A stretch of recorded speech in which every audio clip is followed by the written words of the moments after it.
Well, 35 years ago, comic fans got a story unlike ever told before. The death of Jason Todd saw fans decide the fate of the current Robin and laid the foundation to a very interesting and different DC universe moving forward. Now it appears DC is finally going to tell us the alternate version of that story, and quite honestly, I can't wait for that to happen. Well, if you're a comic book fan, you know there are a ton of legendary stories that never have been published in comic book history.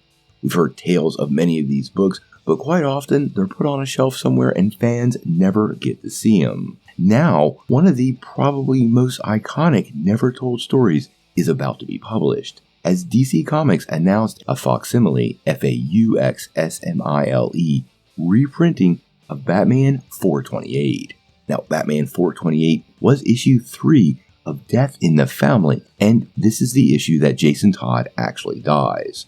Now, if you know this story, you know fans used a 900 number to kind of dial up on what's going on and choose whether Jason was to live or die in the comic series. The vote was pretty close, but ultimately fans seemed to choose the death of Jason Todd, and that version of 428 was published in 1988. Now, DC Comics dropped an announcement letting us know we are finally going to get to see this story. In the announcement, they said, 35 years ago, A Death in the Family was one of the darkest hours in Batman's crime-fighting career, made even more harrowing by letting fans decide Jason's fate. Fans dialed into a 900 number to vote if Jason Todd should live or die. From a total of 10,614 votes, fans decided that Jason Todd should succumb to his injuries by a narrow 72-vote margin, 5,343 votes to 5,271.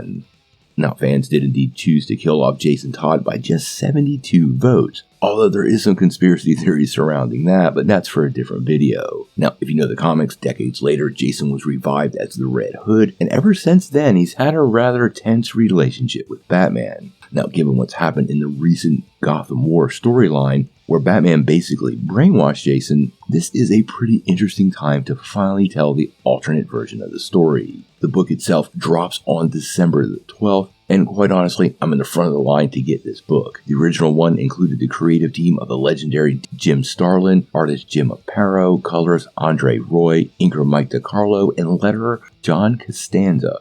So this was a great crew then, and obviously will be a great book to add to your collection now.